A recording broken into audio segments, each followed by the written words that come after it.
Welcome to MMA Under 10. I'm John Strasser. Alex Giuliani. It's our UFC 121 preview show. We've talked a lot about the main event, which is the heavyweight champion Brock Lesnar defending against Brown Pride, Cain Velasquez.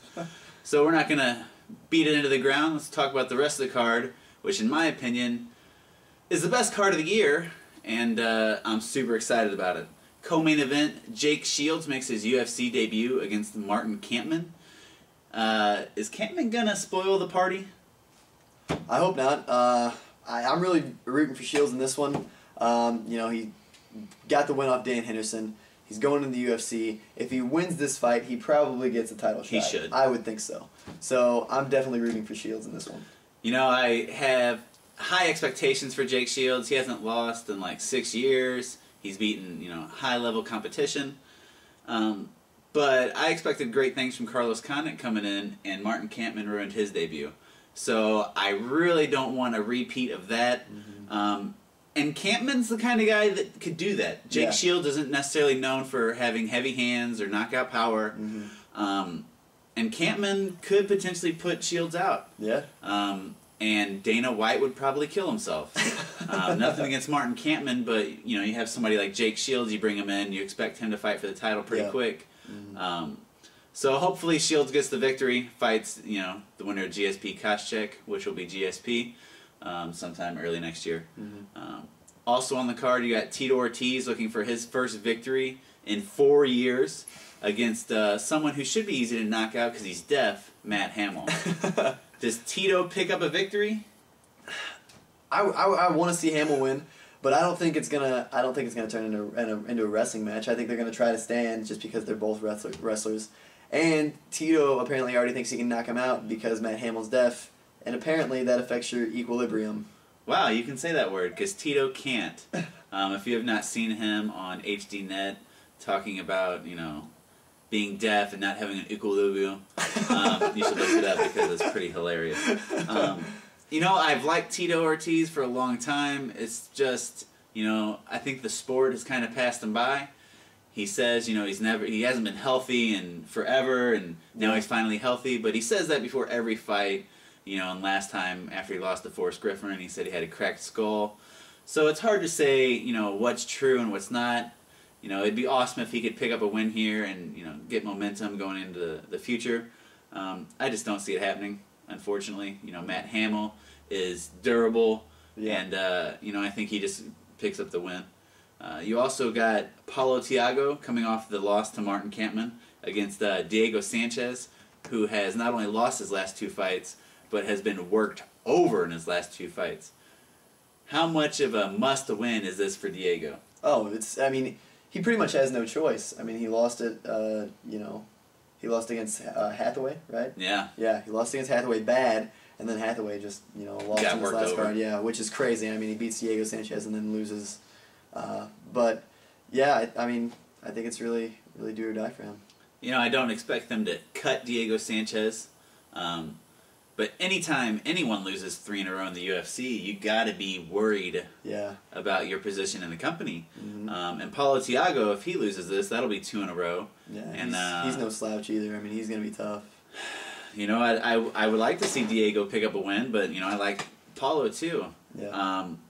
I think it's more of a must-win for Diego, so I think he'll pull out the victory, but definitely wouldn't be surprised if Thiago gets it. Do you think his moving back up to 170 is going to affect him that much, or? I don't know. He looked terrible against John Hathaway, and I expected, you know, him to do okay in that fight. Yeah. And it looked like the weight cut to 155 was just took too much out of him. Yeah. So it's, I don't know. He might not be right at any weight class, unfortunately, unless they, you know, they come up with 160 or 165. Yeah. Also on the card, Ultimate Fighter Season 10 finalist Brendon Schaub is fighting Gabriel Gonzaga, and right before we started filming, you laughed when I said that Brendon Schaub was going to win this fight. Yeah, I don't think. I mean, I would like to think Gonzaga is definitely on the downhill side right now, for sure. There's no doubt about that. But Brendon Schaub, you know, he's a fighter coming off the Ultimate Fighter. He doesn't have that much experience yet. He's 6-1. His only loss to Roy Nelson at the finale. Roy Nelson is a tough guy. Yeah, Roy Nelson's a tough guy. And I think Gonzaga is probably tougher than Nelson. Still. Oh my God! I'm saying, yeah. Oh, you almost got kicked off the show. Yeah, I think Gonzaga is gonna beat Schaub. I'm going out on a limb here. It can go either way. You can say that, but to say he's tougher than Nelson blows my mind up. I don't have much respect for Nelson at all. He's gotten knocked out by Junior Dos Santos. He got knocked out by Shane Carwin. Lost to Fabricio Verdum. Brendon Schaub has looked great since his fight with Roy Nelson, and he's going to win. And, wow, Gonzaga better than Nelson. Blows my mind. On Spike TV, they're going to show a couple prelims. Court McGee won the Ultimate Fighter 11. I don't care. But also you got Patrick Cote versus Tom Lawlor. And I think I might be more excited for this fight than the majority of the ones on the card.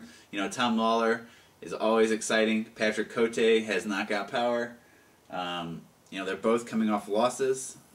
They both coming off double losses, so whoever loses this will be 3 losses in a row. Huh. The loser gets cut? You would think so. I mean, Cote, 2 fights ago was fighting for the title. But 3 in a row, it's hard to justify keeping him around. And Lawlor only has, 2 victories in the UFC, one at the Ultimate Finale and then another one over CB Dalloway. Yeah. So, not much to talk about in that fight, apparently. I'm looking forward to it. The weigh-ins, Lawlor usually comes out doing something pretty fantastic. Last time he was dressed as Dan Severn, so I look forward to that. This past weekend, we got to see Carlos Condit with the super knockout of Dan Hardy, and we just watched it again before we started filming, and it's such a good knockout. I could watch it over and over, and I did.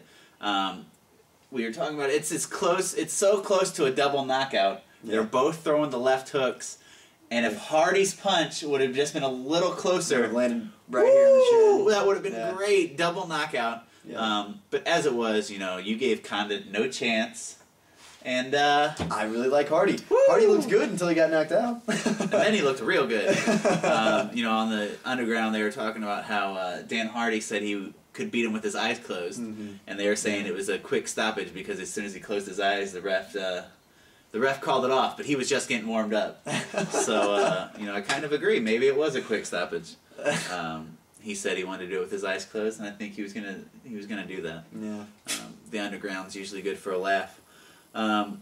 So, Brock Lesnar, Cain Velasquez.